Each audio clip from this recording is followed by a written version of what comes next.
गुरु मंत्र साधना .com में आप सबका फिर से स्वागत है। आज हमारे साथ हैं अशोक कुमार चंद्रा जी, ठीक है, जो हमें बताएंगे कृत्य साधना के बारे में। ये कृत्य कौन होती है, कितने प्रकार की होती है, और इस साधना का हमारी जिंदगी में इस साधना के क्या फायदा है, तो ये सब चीजें बताएंगे अशोक कुमार चंद्रा जी। अशोक कुमार जी, आपका फिर से बहुत बहुत स्वागत है हमारे इस चैनल में। जी जी, बहुत बहुत धन्यवाद रुद्रनाथ जी। आपने ये बहुत अच्छा प्रश्न किया कि कृत्या क्या होती है। पहले तो हमें इस बारे में ही जानना है, क्योंकि मेरे को तो पता है, ठीक है, जो जी बहुत सारे लोग हैं उनको नहीं पता है साधक, ठीक है। अब देखिए, मैं उनके ही प्रश्न आपके समक्ष रखूंगा जो जो वो सोच सकते हैं, ठीक है। तो कृत्या पहले जो है, सबसे पहला हाँ, प्रश्न है, ये जी कृत्या क्या होती है? जी, ये जो कृत्या है, ये एक तरीके से एक दैवीय शक्ति होती है। बिल्कुल क्योंकि नाम से ही आपको महसूस हो रहा होगा, दैवीय नाम जैसे एक होता है स्त्री का। बिल्कुल बिल्कुल। वो ये एक दैवीय शक्ति होती है, और सभी हम्म। देवी देवताओं की अपनी स्वयं की कृत्याएं होती है। बिल्कुल बिल्कुल बिल्कुल। जैसे हर देवता के अपने भैरव होते हैं, उसी हाँ हिसाब से जैसे, इन सब की कृत्य अलग होती। हाँ, तो इसमें होता क्या है कि कृत्या जो है एक तरीके से समझ लीजिए इतना तीव्र वर्क करती है मन की गति से। बहुत अच्छा। अच्छा, मेरे को एक चीज बताओ, कितने प्रकार की होती है? क्योंकि मेरे को ये 1 बाय 1 सबके प्रश्नों के उत्तर देने पड़ेंगे ना। जी देखिए, कृत्या जो है, हाँ, जो भगवान शिव के द्वारा जिसका वर्णन मिलता है, हम्म। या उनकी जो भी लीलाएं घटनाएं घटित हुई है भूतकाल में, तो उस हिसाब से 3 प्रकार की कृत्याएं होती हैं। हम्म। ठीक है, इनका जो निर्माण है, माता महाकाली, माता महालक्ष्मी, माता महासरस्वती, बिल्कुल माता बिल्कुल बिल्कुल महासरस्वती के रूप में मिलकर बिल्कुल हुआ है। बिल्कुल। और इनको भगवान शिव ने जब भी जरूरत पड़ती है सृष्टि संहार की, या कुछ भी करना होता है, तो या कोई कहीं भी जरूरत पड़ती है, तो इनको जो है उत्पन्न किया जाता है। बिल्कुल बिल्कुल। दूसरा, एक अघोर विद्या होती है, जब आप मार अच्छा, के मेरा खाना। दूसरा प्रश्न अब और है, जी ठीक है, कि जो उसका साधक होता है तो उसको क्या बेनिफिट है ये साधना का? जी, बहुत अच्छा सवाल है। देखिए, क्योंकि बेनिफिट पहले है ना, बाकी सब चीजें बाद में। जी देखिए, ऐसे मैं एक उदाहरण देता हूँ। अगर कोई, जैसे जंगल का शेर, या कोई चीता, बाघ, या लियोपार्ड, कोई भी ऐसा जानवर, खतरनाक जानवर, अगर किसी गांव के अंदर आ जाता है, तो आप समझ सकते हैं गांव की क्या स्थिति हो जाती है। बिल्कुल बिल्कुल तो ऐसी कृत्या साधक होता है। यदि जिस साधक के पास कृत्या शक्ति होती है, तो उसके प्रतिद्वंदियों की, उसके शत्रुओं का क्या हाल हो सकता है, आप समझ सकते हैं इस उदाहरण से। बिल्कुल बिल्कुल बिल्कुल हाँ, बिल्कुल। वो जो है उससे बचकर भागेंगे कि हम्म। उसकी निगाह ना पड़ जाए उसके कृत्या साधक के उनके ऊपर। बिल्कुल बिल्कुल। तो ये बहुत खतरनाक शक्ति होती है, इसको अच्छा, हल्के। एक चीज तो हम समझ गए कि ये शत्रुओं का नाश करते हैं, दूसरा फायदा क्या है? देखिए, दूसरा फायदा ये होता है, जैसे बड़ी से बड़ी दुष्ट आत्मा होती है जो शरीर छोड़ के नहीं जाती, जैसे जिन जिन्नात होती नहीं है, उनको उनको बुरी तरह से लहूलुहान कर देती है। अच्छा अच्छा। हाँ, उनके अंग भंग कर देती है, उनके टुकड़े टुकड़े कर देती है, उनको पूर्ण रूप से उनका अस्तित्व नष्ट कर देती है। बिल्कुल बिल्कुल बिल्कुल। तो ये प्रयोग तब होता है जब कोई ऐसी शक्ति किसी पीड़ित व्यक्ति के शरीर में आ जाती है, जैसे किसी के शरीर में जिन्नात आ गया या जिन्नातनी आ गई, और वो नहीं निकल पा रहे हैं। तब शिव कृत्या का आवाहन करके उसको अंदर के अंदर टुकड़े कर करके खत्म किया जाता है, यानी उसको पूर्ण रूप से उस सक्रिय ऊर्जा को निष्क्रिय ऊर्जा में बदल दिया जाता है। बिल्कुल बिल्कुल बिल्कुल बिल्कुल। और इसके क्या फायदे हैं? 2 फायदे तो हो गए इसके। इसका एक बीमारी में उपयोग किया जाता है। यदि किसी को लंबे समय से कोई बीमारी है, तो उसका उच्चाटन किया जा सकता है। बिल्कुल और बिल्कुल। उसमें बीमारी में ये होता है, जैसे किसी को कोई सा भी रोग पीड़ित है और रहस्यमय बीमारी है, दवाइयों से भी ठीक नहीं हो रहा है और वो काफी समय हो चुका है, तो जब कृत्या का आह्वान करके उसको जल दिया जाता है पीने के लिए, या उसके नाम से हवन किया जाता है, या तर्पण होता है, मार्जन होता है, तो वो जो रोगी है वो ठीक होने लगता है। एक तरीके से चमत्कार होता है उसमें। बिल्कुल बिल्कुल बिल्कुल, रोगी ठीक हो जाता है। हाँ, वो 100% सही होता है। ठीक ठीक ठीक। आजकल ये ज्यादा चल रहा है ना, जैसे किसी के पैरों में दर्द, हाथों में दर्द, कमर में दर्द, कंधे में दर्द, यानी कि जो 30 साल से ऊपर की उम्र के स्त्री पुरुष हैं, उनको ये दिक्कत बाधाएं आ जाती है, तो उनको वास्तविकता पता नहीं चल पाती है कि क्यों होती है समस्याएं। तो इस तरह की चीजों का कृत्या से निवारण बहुत अच्छा होता है। और कृत्य, हाँ, अभी मेरे पे एक केस था, देहरादून का था। तो वो बंदे को 5 साल से सिर में दर्द था। वो दुनिया भर के एमआरआई करा लिए, मशीनों से जांचें करवा ली, ब्लड टेस्ट, नसों का टेस्ट, यानी क्या क्या करवा लिया, वो कभी ठीक ही नहीं हुआ।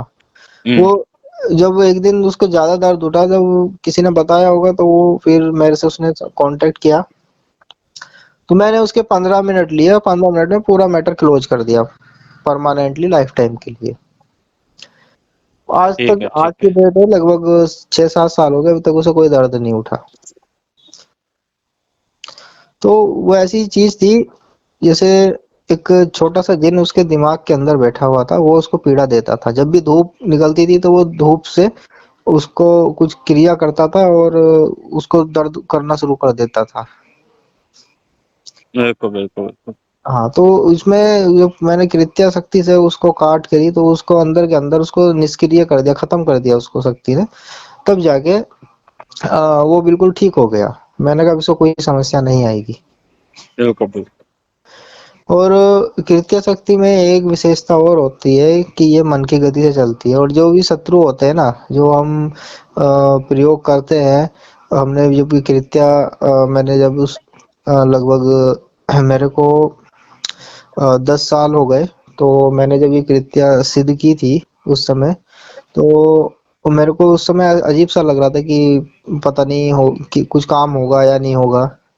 लेकिन जैसे जैसे फलीभूत होती गई, वैसे वैसे कार्य बहुत तीक्ष्ण होते गए, जल्दी जल्दी काम होते गए।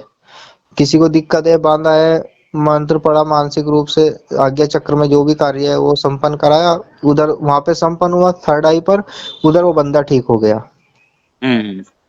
तो ये ऐसे बहुत पावरफुल काम करती है।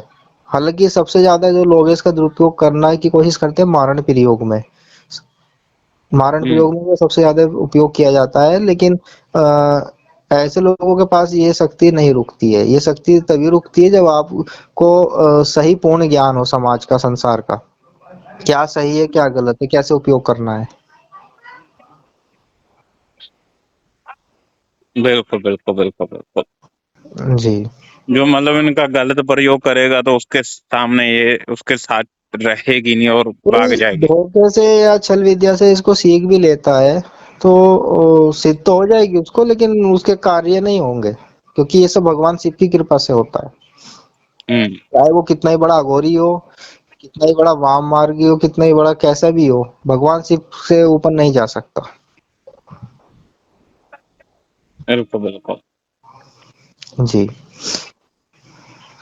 मैंने सुना है यही विद्या दैत्य गुरु शुक्राचार्य के पास भी थी। हाँ, उन्होंने विद्याएं थी, उनका जब भगवान शिव से पूर्ण रूप से परिचय था, वो भगवान शिव की उपासना करते थे, वो उनका कैलाश पर्वत पे आना जाना सब कुछ था। तो ऐसी श्रेष्ठ विद्याएं तो होती हैं। बिल्कुल बिल्कुल बिल्कुल। जब, हाँ, तो वह विद्या तो चाहे वो दैत्य गुरु के पास हो या देव गुरु के पास हो, हम्म। विद्या मतलब सभी। ये एक तरीके से मैंने ये भी देखा है, जो ये कृत्य है इसका अस्त्र के तरीके से काम चलता है। जैसे कोई हम दिव्य अस्त्र तीर कमान से छोड़ते हैं, ठीक है। सामने जब हम वर्क करते हैं तो उसमें ये होता है, एक बवंडर की तरह घूमती है, जैसे चक्रवात घूमता है ना, गोल गोल। हम्म। एक साइक्लोन चक्रवात कह लीजिए, एक बबूला कह लीजिए, जैसे बबूला भी बोलते हैं, कि गोल गोल और सब चीजों को उड़ा के ले जाता है अपने अंदर। जैसे हम्म। गेहूं को काटते हैं ना, गेहूं को काटने के बाद जब उनको एक जगह इकट्ठा किया जाता है तो तेज हवा का झोंका आता है ना, गोल गोल घूमता घूमता, और वो हम्म सारा गेहूं उड़ा के ले जाता है ऊपर को। हम्म तो ऐसी ये कृत्य शक्ति होती है, जब आती है बवंडर के रूप में आती है, ये बवंडर बना के आती है बहुत भयंकर। हम्म, और इसकी चपेट में जो आ जाता है ना, वो उसका ऐसे उसको लहूलुहान कर देती है कि उसका वो लाइलाज हो जाता है। बिल्कुल बिल्कुल बिल्कुल बिल्कुल। और इसमें किसी भी तरह का जिन जिन्नात भूत प्रेत पिशाच या जो भी इतर योनि के छोटे मोटे शक्तियां होती है, जो भी इसकी चपेट में आ गया ना, वो बच नहीं पाता है। और इसका उदाहरण आपने देखा होगा जब भगवान शिव के द्वारा भी इसका वर्णन हुआ है। उनका जो एक लीला घटी थी, तो उसमें बड़े बड़े ऋषि मुनि तपस्वी आए हुए थे, सब अपने आप को श्रेष्ठ तांत्रिक समझते थे कि हम यज्ञ के द्वारा, जो शायद राजा दक्ष का यज्ञ था, उसमें ये घटना घटी थी। तो सबके जो गले थे ना, सबके गलों का मंत्रों का प्रभाव था ना, वो सबको स्तंभित कर दिया था वहां पे, जब भगवान शिव ने कृत्य शक्ति को भेजा था। तो हम्म, बड़े बड़े जो तांत्रिक थे, मांत्रिक थे, यांत्रिक थे, जो दिन में रात कर देते थे, उन उन तक के मंत्र वहां पे काम नहीं कर पाए थे, जब भगवान शिव कृत्या के आगे जो है। और जब आगे काम नहीं कर पाए थे तो सबको मुंह के बल खानी पड़ी थी, यानी सबकी बेइज्जती हो गई थी, बड़े बड़े तांत्रिक, उनकी सबकी शक्ति फेल हो गई थी। और भगवान शिव को जब क्रोध आया था तो उन्होंने वध भी कर दिया था, गर्दन काट दी थी, और वहां पर बकरे की गर्दन लगा दी थी। हाँ वो वीरभद्र के रूप में गए थे ना वहां पर। हाँ वो बाद वीरभद्र में, हाँ उनको भेजा था भेजा था, उनको। तो वहां पे शिवकृत्या और वीरभद्र दोनों गए थे। पहले शिवकृत्या ने कार्य किया, सबके सबके तंत्र मंत्रों का बोरिया बिस्तर बांध दिया, जितना भी उन्होंने पिटारा खोल रखा सबको एक साइड कर दिया। उसके बाद वीरभद्र जी ने अपना दुश्मनों का संहार करना शुरू किया। बिल्कुल बिल्कुल। इसमें जो होता है ना, ये मंत्र तो देखने में बहुत साधारण लगता है, लेकिन सिद्धि जो होती है ना, उसकी लोहे के चने चबाने के तरह होती है। बिल्कुल बिल्कुल। हाँ, इसमें जो मंत्र ये आपको कहीं भी पुस्तक में भी मिल सकता है। और जैसे कि आपने बताया कि जो हमारी वीडियो को मतलब पूरा जो देखा, आपकी जो पुस्तक आपने जो लिखी है उसमें ना। हाँ उसमें भी है, लेकिन उसमें विधान विद्या नहीं दिया जाता है, क्योंकि देखिए ये गलत अस्त्र है, ये अगर किसी भी दुष्ट व्यक्ति के हाथ पड़ गया, उसका गलत ही उपयोग करेगा। ठीक है ठीक है। तो ये चीजें क्या होती है ना, ये जो योग्य पात्र होते हैं, योग्य शिष्य या शिष्या होती है, उनको दिया जाता है। पहले उनकी परीक्षा ली जाती है कि उनको कितना क्रोध दिला सकते हैं, उस क्रोध में वो क्या कर सकते हैं। एक तो होता है कि आपने किसी को 1% गुस्सा दिलाया, तो वो आग बबूला हो गया 100%। और एक ऐसा है कि आपने किसी को 100% गुस्सा दिलाया, वो 1% भी आग बबूला नहीं हुआ, वो शांत है। तो ऐसे योग्य पात्र को ये दी जाती है शक्ति। अब ऐसा नहीं कि किसको हल्की सी समस्या हुई, उन्हें तुरंत शक्ति चला दी, जैसे महाभारत में हुआ ना, जैसे हम्म। जिसको जो जो अस्त्र शस्त्र प्रदान किए गए, सब अपना लग गए लाइन पे कि अगर मेरे को हल्की सी भी चोट आई, सबका सुहा कर देंगे। तो इसमें यही होता है। ये मंत्र मैं आपको एक बार बता देता हूँ, जैसे काफी पाठकगण जो भी है और जो भी हमारी ऑडियंस है, जिनको ये इच्छा रहती है कि कौन सा मंत्र है भगवान शिव कृत्या का, शिव कृत्या क्या है, कैसे सिद्ध होती है, तो ये बहुत एक अलग अध्याय है, सिद्ध कैसे होती है, जिसमें खून पसीना एक हो जाता है इसको सिद्ध करने में। बाकी मंत्र ये होता है, ओम शिव कृत्या प्रयोगाय 10 दिशा बंधे क्रीम क्रोम फट, ओम ब्रह्म सूत्र समस्त ममदे आवद आवद वज्रदय फट। ये इसके स्टार्टिंग के 2 चरण होते हैं। इसमें कुछ अनुष्ठान किए जाते हैं जल और चावल के द्वारा। इसके बाद एक इसका मूल मंत्र आता है, ओम क्लीम क्लीम शत्रुनाम मोहे उच्चाटाय मारे वचन सिद्धि मम आज्ञा पालय पाले कृत्याम सिद्धि फट स्वाहा। अब इसी मंत्र को जो है सिद्ध करने के लिए बड़े बड़े साधक साधिकाओं में होड़ लगी हुई है, लेकिन सिद्ध हो किसी को नहीं हो पाता है। वो परेशान है और निरंतर प्रयास में लगे रहते हैं। हालांकि इस शक्ति के द्वारा देव तक जो है पराजय किया जा सकता है, उनकी मृत्यु की जा सकती है। ये भगवान शिव की जो ये एक तरह से अमोघ शक्ति है। तो ये जब कार्य करती हैं तो ये फिर जिस प्रयोजन के लिए इनको भेजा जाता है उसको पूर्ण करके ही आती हैं। तो इस तरह का ये इसमें होता है।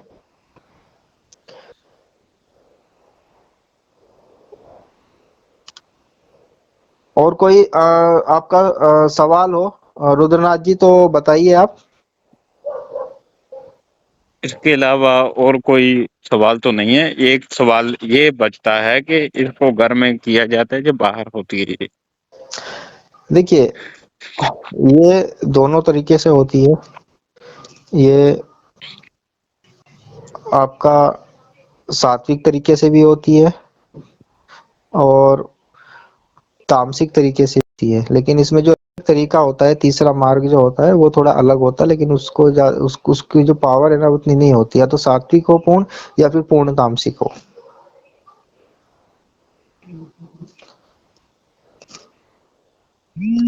और आपका जो ये सवाल है कि इसको घर में किया जा सकता है या बाहर किया जा सकता है, तो इसके लिए जो है खुला स्थान भी हो सकता है और बंद कमरा भी हो सकता है, यदि साधक का आज्ञा चक्र पूर्ण रूप से विकसित है। उसको थर्ड आई में पूर्ण रूप से चीजें दिखाई देती है, शक्तियां दिखाई देती हैं, उसका दिव्य दृष्टि है, तो वो इसको प्रथम बार में ही सिद्ध कर सकता है।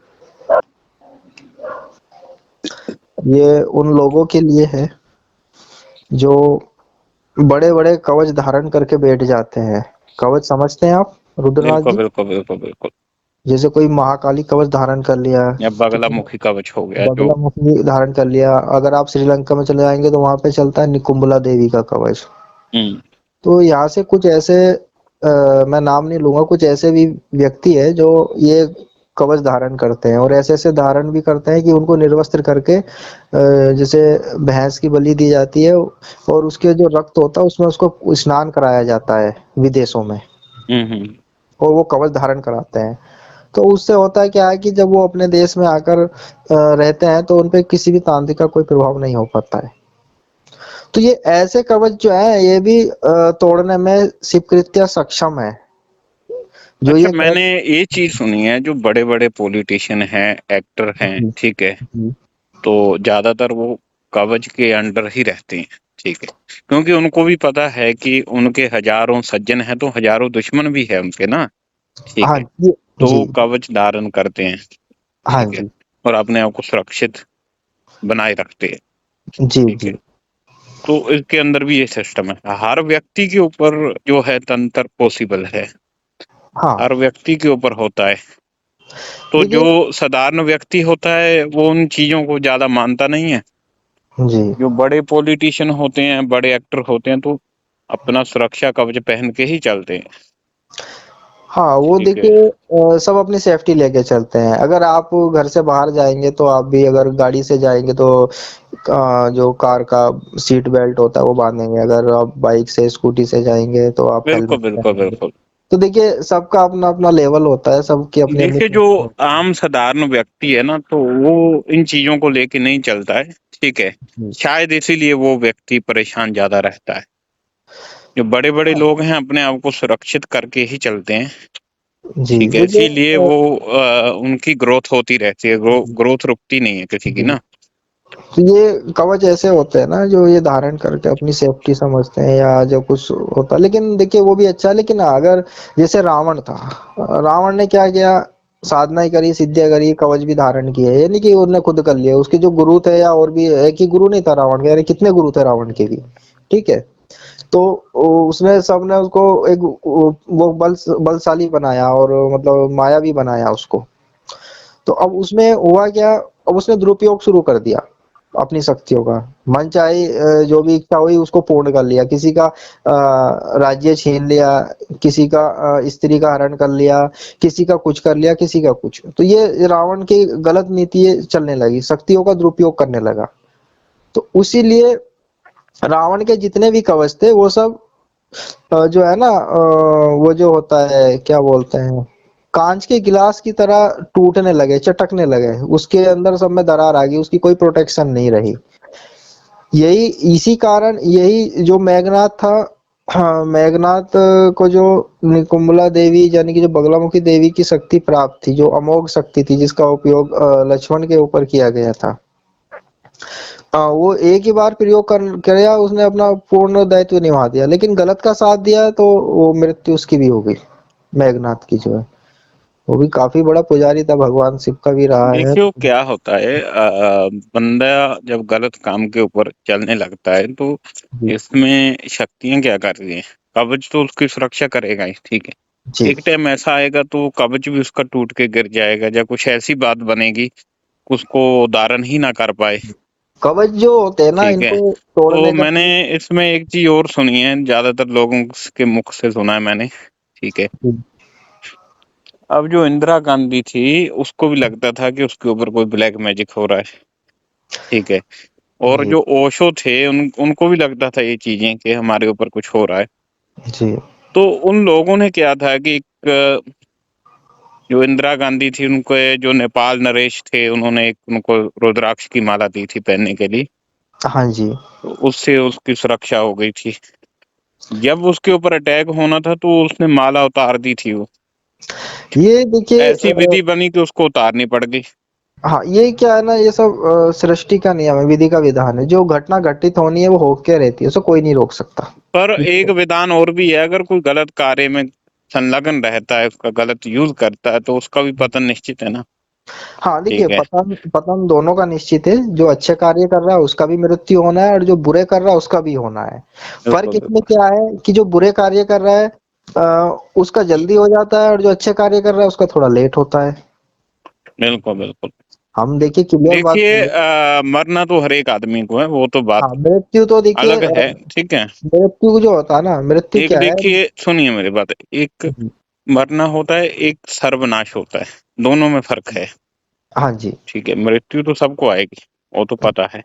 एक क्या होता है, पूरे परिवार का, पूरे खानदान का सर्वनाश हो जाता है।